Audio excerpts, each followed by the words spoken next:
অনেকে ডাইরেক্ট হয়ে গেছি না আমরা? ডাইরেক্ট হওয়া বুঝেন? মনে করেন মোবাইলটা হাতে আছে, স্ক্রল করতেছেন করতেছেন করতেছেন, যাচ্ছেন, মনে হয় যে কিছু হারায় গেছে। ঘন্টাকে ঘন্টা, ঘন্টায় ঘন্টা আপনি স্ক্রল করতে নিচের দিকে যাচ্ছেন, কি হাতে দিয়েছেন নিজেও জানেন না। এটা বলে ডাইরেক্ট হয়ে যাওয়া।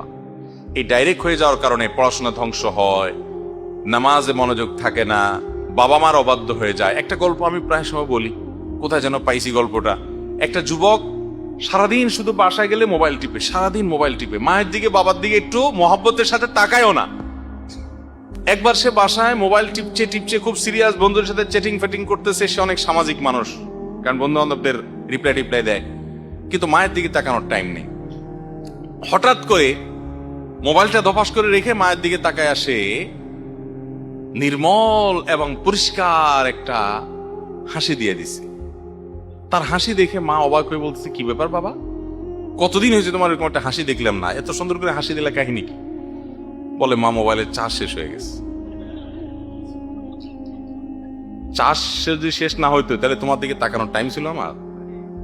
যেহেতু মোবাইলে আতাইতে আতাইতে চার্জ শেষ, কি আর করবো এখন, তাকে হেসে দিলাম তোমার দিকে।